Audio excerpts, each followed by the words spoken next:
So the topics that we'll be covering today in my presentation are the following, and Beverly will be going over giving us some background. Seem to have it double sound now. Sorry, can you just make sure your microphone is on mute, please? So today Beverly will be looking at learning in home and definitions of what learning in home looks like, so we'll have a better understanding of what learning in home is. Then we'll be looking at the barriers to learning at home, and then we'll be moving on to internet safety and how to reduce these barriers and useful links towards the end. Again, Eva will ask questions as we go through the point presentation. So I would just like to hand you over to Beverly just now. Hi, good afternoon everybody. Thank you for signing up to this webinar. Just in case you didn't see my wee message in the chat there, I am the Education Officer for Parental Involvement, Parental Engagement, Family Learning and Learning at Home. So I didn't expect Eva to remember that whole mouthful. But sorry Beverly, I had it rehearsed and then it just went clean out of my head. Apologies. Today. So what I wanted to do is just... No problem at all. What I wanted to do was kind of sort of set at the scene for an specialist. Apologies to who does on this already, but we know that we have a number of new producers, so a bit of a recap for them. So learning at home is one of the 3 strands within the Parental Involvement Act, and that came into force in 2006. What we do know, and what we've always known, is that it's one of the weakest of the 3 strands. And if you could move on to the next slide, Scott, please. Back in 2016, the National Parent Forum of Scotland approached Scottish Government. Sorry, can you move on to the next slide, Scott? It'd take me a wee minute. Back in 2016, the National Parent Forum of Scotland approached Scottish Government and asked for funding to carry out a review of the Parental Involvement Act, and they were granted that funding.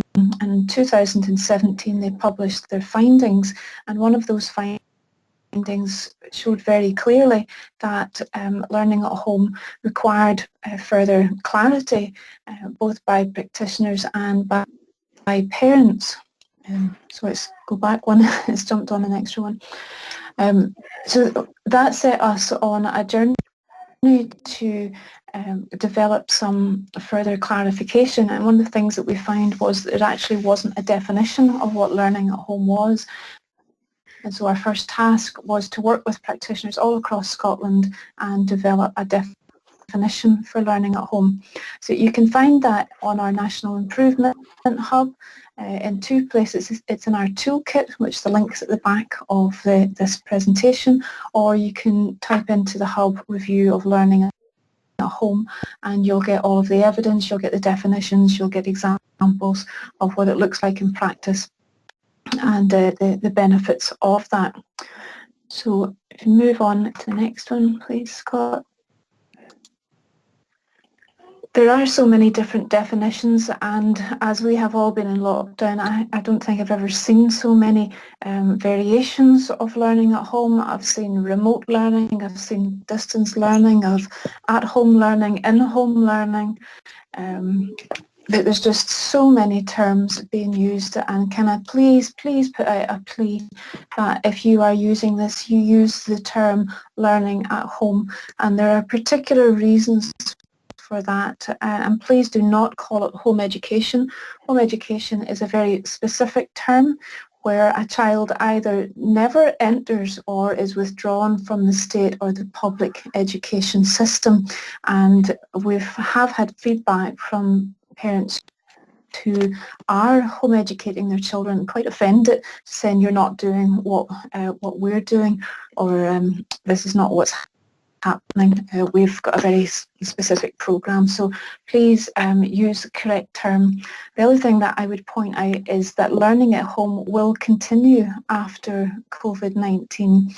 It's not going away. This is not a temporary arrangement, and as I showed you in the previous slide, it is part of legislation and it will continue.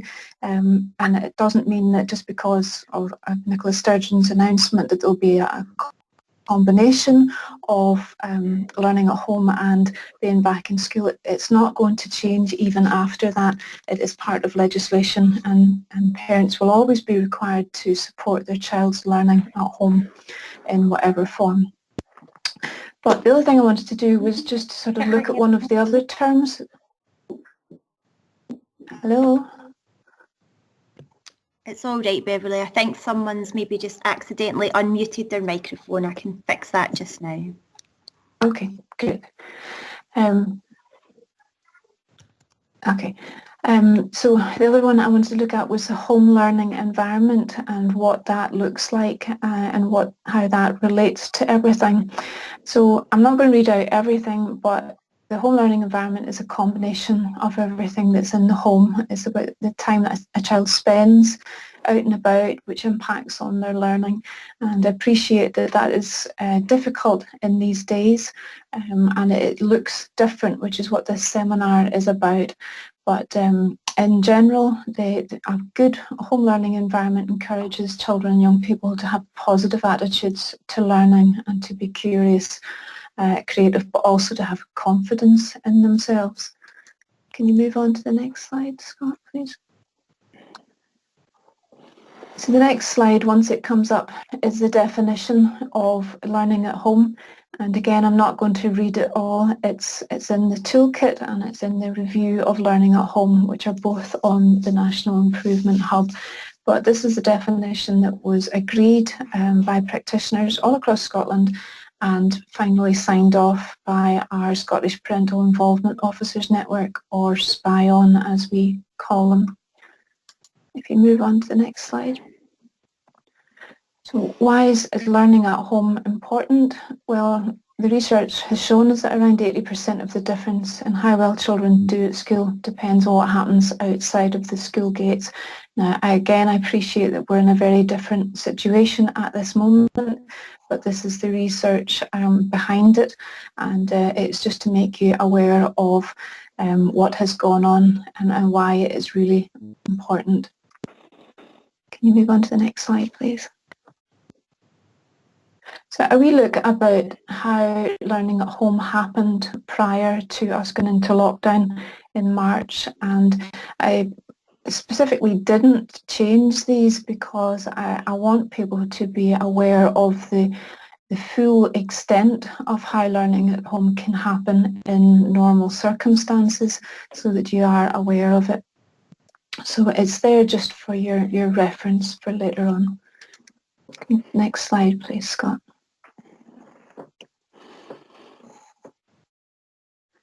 So the next slide is looking at the barriers to learning at home, and again this is prior to lockdown and prior to COVID-19, and I would direct your attention to the left-hand side about what parents say. I'm sure every one of those things in there will be familiar to you about the lack of time, childcare, transport, confidence, and all of the rest, English as an additional language, and a negative experience themselves. So keep all of those in mind when you're thinking about the barriers to learning at home, because many of those will not have disappeared, but there will be new barriers as a result of moving online. So go to the next slide, please.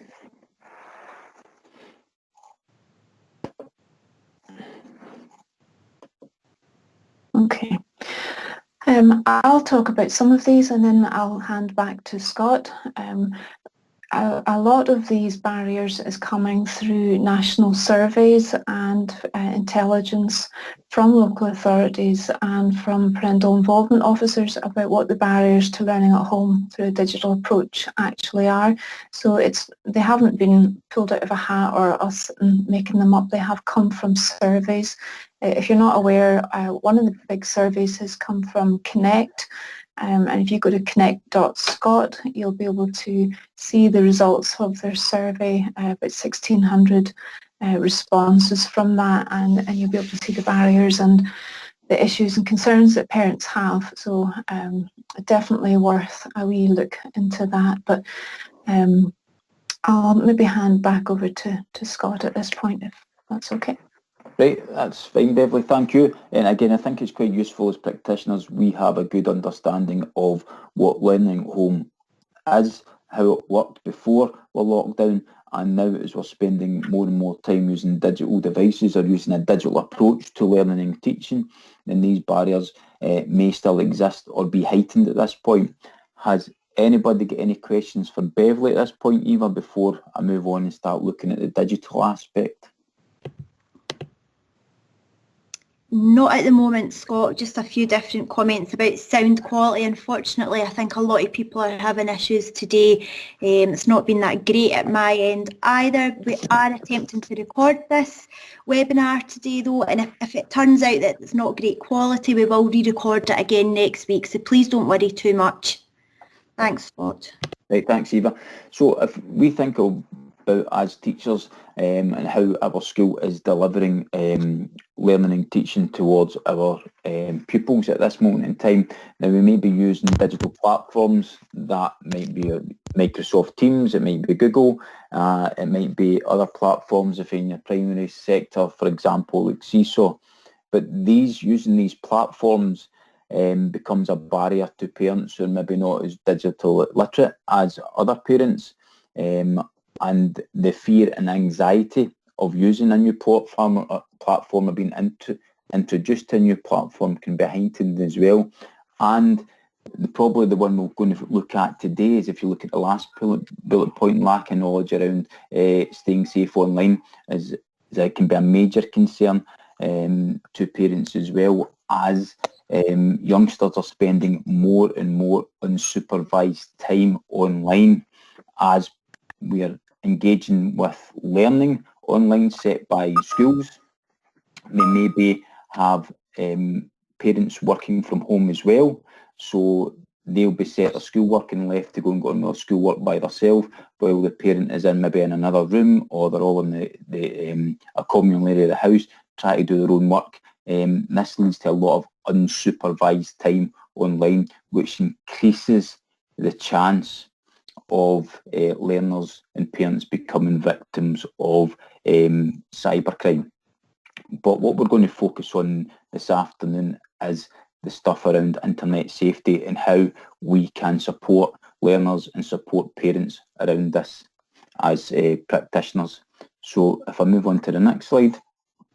Now, these sort of top three are the top three: cyberbullying, harassment, love relationships and sexuality online, all come from the Better Internet for Kids quarterly report, which collates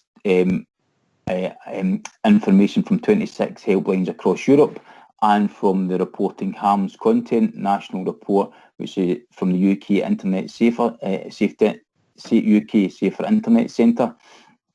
These are all the reasons why the helpline has been contacted in the last 3 months. So concerns around cyberbullying was the most reasons why people were contacting these helplines, harassment, and then love relationships and sexuality. So these are concerns that young people have at this moment in time. Now, if you take into consideration now their classroom is moved into a virtual environment, then we can have cyberbullying within the virtual classroom environment. So it's preparing teachers for that, communicating with parents to ensure they know the steps that will be taken if any bullying is happening within the virtual classroom environment as well. This is certainly becoming more and more of a perfect storm has been quoted to me yesterday in a meeting, with the increased amount of unsupervised time online. So we need to be aware of that as educators, and looking at how we can support families, how we can support parents to help young people engage with learning. Because the impact in learning at home is that it's going to have an impact on young people's mental health. You might have low engagement with learning, and this has been shown through increased reporting to these organisations through lockdown as well. So have the school, or have you within your virtual classroom, set out clear guidelines? Have you got clear reporting guidelines? Who do you report it to? For example, do you use a report a concern button within Glow if you've accessed it within Glow? Or if you're using another platform that is not accessed through Glow, how do parents report any concerns that they have around behaviours that are happening on this learning platform, or some of the barriers that learners may be facing while using technology for their leisure time, whether they're playing online games? So again, has the school contacted parents and gave a clear message of who they should communicate if they've got any concerns around this? As well, we're looking at this and we're looking at low levels of engagement. If you think about the fear and anxiety of a young person who has maybe been bullied when they're online within a virtual classroom and then within social media, then there'll be less chance for them to engage in that learning platform, whether it be through Glow or through a third party like Seesaw. So you need to really be aware of that for low levels of engagement and look out for that within your learners. There might be other reasons behind that. And moving back to the sort of digital barriers that we looked at before. So these are just some of the methods that schools could put into place to help reduce these barriers and have a think about the barriers to learning, whether it be lack of data, sharing devices, and make sure within your virtual classroom that maybe within your Microsoft team for your class, you have clear code of conduct, what is acceptable behaviour and what is not acceptable behaviour. And this could be communicated with parents. Parents know who to contact within the school. Now the physical school building is closed, so the normal method of communicating with the school about concerns where they phone the school office and then they speak to either the class teacher or a member of the senior management team. That's been taken away from parents as well. So you need to make sure that parents know how they can communicate their concerns to a member of staff within the school to enable them to support the parents and support the learners if they're feeling anxious about using the platform or they're experiencing problems while they're online learning within your virtual classroom. And it's also important that as educators we set a good example. So we embed cyber resilience and internet safety into all our lessons, including literacy and numeracy, and we're setting an example of good behaviours to show within my virtual classroom, being kind, being smart and being safe online. And if we can demonstrate that, then that would help enforce the learning within the learners as well and give them the confidence to use the platforms and the confidence to feel safe when they're in the virtual classroom the way they would do if they're coming into the physical classroom within school. So it's important for us to realise that we need to think about, rather than having standalone internet safety lessons, we try and embed that practice into our everyday learning and teaching, whether it be literacy or numeracy. We'll get clear messages sent home to parents, clear method of communication with parents, and we make sure that everybody's aware of our code of conduct. Has anybody got any questions so far, Eva, before I'm just conscious I flew through that there? No, I've got a question from earlier on from Mrs. Morris. Remote or distance learning, so what's the difference in that definition, or in those definitions? Maybe Beverly would be able to help us with that question. Okay, as I mentioned earlier, I wouldn't use either of those terms. I think if I was using the term distance learning, I would be thinking about open university, and that's not what is happening right now. The children are learning at home, and the schools are or will be or should be or whatever providing that learning. I know that some packs, physical packs, are going out for families that can't access the online learning, so I wouldn't use either of those terms. I know remote learning might sound like you're at home and you're not at school, but it sounds like there's like you're doing it all on your own, and yes, in a sense you are, but it's being provided and supported by the schools and by the teachers. So that's my reason for not using either of those terms. Does that help? Great, thanks very much. Thank you, Beverly. The other thing that I would say when we're talking about reducing the barriers to learning as teachers, you know, if we are aware that kids don't have access to technology, don't have access to data, and also giving out physical packs, it's also to be conscious that if we're putting stuff up to be printed, that some people will not have access to printers the same way they don't have access to computers or access to data. Some people might have a machine and they use a OneDrive, so don't really print a lot. So again, you've got to be conscious of your learning activities that you're going to set for learners and understand how you expect the learners to engage with that, and any barriers. That's a good way to identify your barriers to your learning as well. Now, the big thing we've got is that we're obviously moving towards this probably blended learning approach where we're going to be having home learning taking place as well as contact with the teacher. I know there's a lot of discussions about live streaming and going on to live streaming and having live streaming in place as well, but we've got to think about communicating the rules to that to parents as well. So however you're going to engage with learners, and a lot of parents will have concerns around live streaming and the ability to live stream as well. So it's very important to reduce these barriers around the communication and make sure you've got a clear communication method with parents around your behaviours within your virtual classroom, and or if you're going to engage in live streaming with pupils as well, especially in the upper school or secondary school if that's going to take place. There is lots of information out there available about best ways to reduce barriers that you may face while you're home learning as well, or setting home learning tasks, level engagement, and looking at the impact this can have in young people's mental health as well, could have that negative impact on your engagement as teachers. So the next slide, we've got some useful links that can take you to more information around home learning, around cyber resilience and internet safety. There's lots of information out there as well.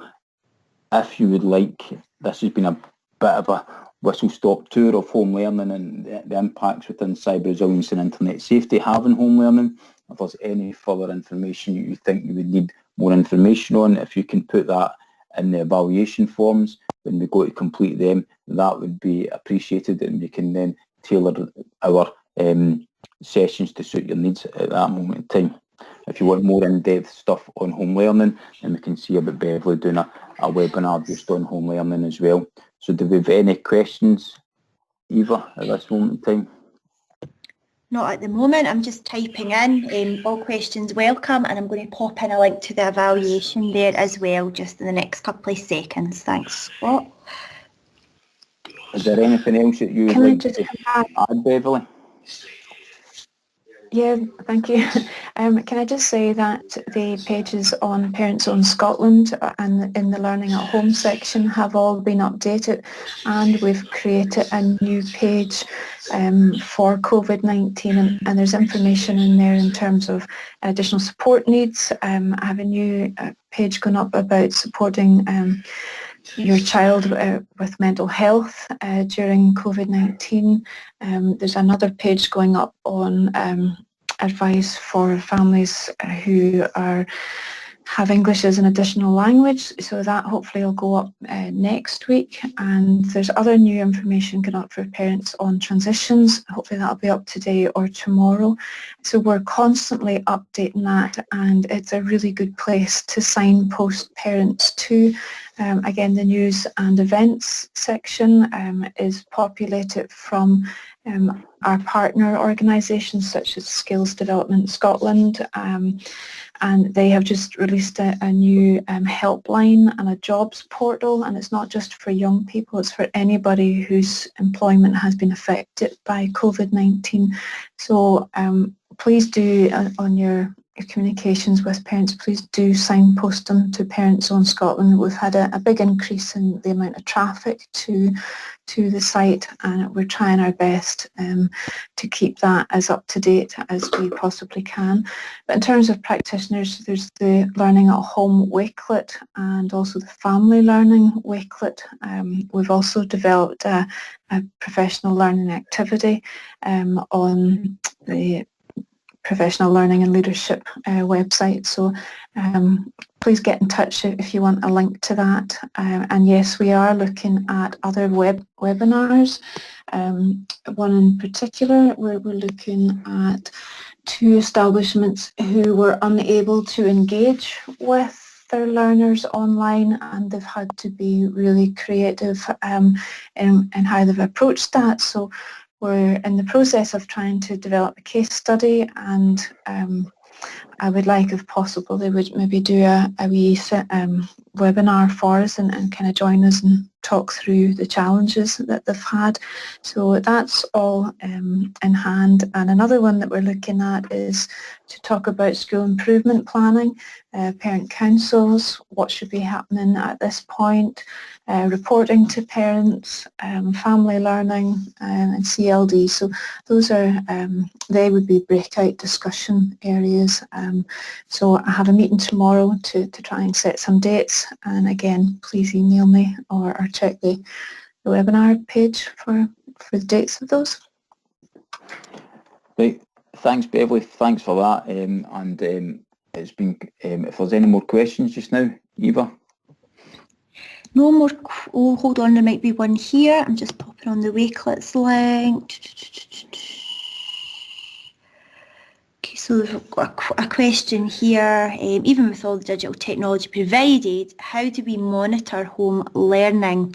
We know that there will be a number of parents who are struggling with this, and we also can't see the children.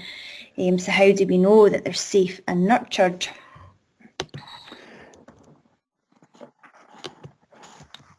Well, certainly, on you go, Beverly. Sorry, on you go. I was just going to say a wee bit there. I know that some local authorities are able to monitor how many are engaging with the online. So without saying too much, Glasgow are able to say that there's 1/3 of their learners are engaging online right across the local authority, whereas Dumfries and Galloway are able to monitor that there's 90% of their learners are engaged online. Some of that, there's different reasons for that. Dumfries and Galloway have provided devices for any learners who didn't have that at home, and that could be a contributing factor. But motivation and lack of motivation is also in there. I'm not saying that's the reason in Glasgow. There's obviously different reasons going on. So that is one way, and I'm assuming that as the children return things, I don't know if you're getting them to upload things or show their learning or report back, but more than happy to have a conversation offline if I can help with that at all. Yeah, and certainly for the numbers of engagement, depending on the platform you're using, they can tell you, for example, I know within Glow, they can tell you what device and location of that device that is logged onto Glow posted that comment. So it depends on what platform you're using, whether you could monitor on what they're uploading and when they're uploading that content. As a class teacher, I use Microsoft Teams. I was a secondary school teacher and I used Microsoft Teams, and I could look at the level of engagement that was happening there as I set them assignments and when I was logged on last. So you could get that information through there.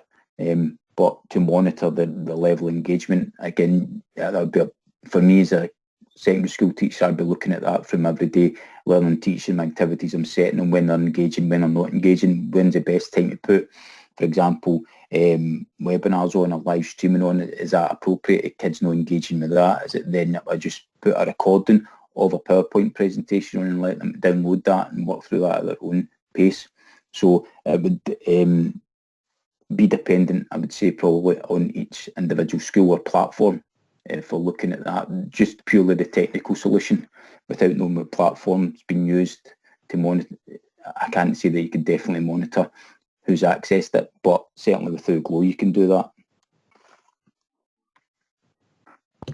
Then we just had a few comments here from today's announcements about Nicola Sturgeon providing 30 million towards devices for the children that do not have them. And then another question, does anybody know if this will be in time for the schools opening in August? I don't think we know any more than anybody else, so I'm afraid we can't answer that at the moment.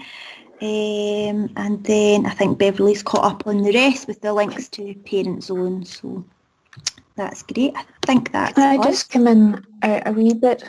Of course, Beverly. No, just for a wee second there, Eva. There's an announcement, and if somebody else can hold on for a wee second or talk for a second till I get the link, but there's an announcement. There was a dual or a parallel bidding that went in from the SCVO and the sort of community sector to get funding, and it's up to £5 million that they're getting. So it's 9,000 devices that they're going to have for families who don't have internet access. But if somebody else wants to talk for a wee minute, I'll send you the press release link. Great, thanks. To that, and then you can have a wee read. Great, okay, I've just popped on the link to the evaluation. I think there's 4 or 5 questions at max on there. So if you could, while we're waiting on that link, if you could please click on the evaluation, the last link there that I've just posted. We would really appreciate you taking a minute or two to fill that out for us, because it lets us know what's worked well with the sessions and what you want more of, and that can help inform our future sessions when we come to planning these. So we'd really appreciate it if you could take the time to do that. Thank you. Yep. And the other thing that I would say is that as we move forward within learning and teaching, it's important that we really do focus on learning and making sure that all learning is safe and secure. So ensuring we're still teaching kids about internet safety as well, and looking at the risks associated with them being online and making them aware of these risks. It's important to understand that nothing will ever be 100% safe, but we need to allow kids to make informed decisions about what's relevant to them and what can keep them safe, or what risks they are going to be subject to. So it's very important we set a good example as we're moving forward with our learning and teaching about being safe and secure online and what's acceptable behaviour within our virtual classrooms as well. And we've got clear guidance of what's acceptable and the consequences if somebody is posting inappropriate messages within their chat. So we will need to change how our classroom behaviour, our classroom management onto a virtual classroom. So it's just to be aware of that as we're going forward and producing good high quality learning and teaching. We need to try and incorporate or embed cyber resilience and internet safety through that as well. So I know we're a wee bit early, and then we're just going to sort of wrap up there if there's no other questions. I think there was one question there just popped through before I added the link. What is the exception on live streaming lessons? So I'm not sure. In relation to... If you're going to be live streaming, then that's your local authority. You need to look at your local authority, what their guidance is. Certainly, if you go through GLOW, there's additional safeguarding has been taken into consideration within GLOW. I know Microsoft Teams, if you're live streaming in Microsoft Teams, the kids can see the teacher, but the teacher can't see the pupils. So that's another safeguarding thing they've put in place within GLOW. I'm not 100% sure about Google Meets, but if you're going to be live streaming, if you feel that's a way forward for you and your learners, then I would ensure you have followed your local authority guidance within that, because they will be able to inform you what platforms are acceptable to use, and they'll have done the risk assessments on their platforms as well. So it'd be important to look at your local authority or speak to your local authority. We are going to be doing a webinar in the next coming weeks on live streaming, as there seems to be a need for that as well. So there will be a whole separate webinar in the next week or two on live streaming. So we just keep an eye out for that, and we'll be delivering that webinar on that. And thanks for your time this afternoon.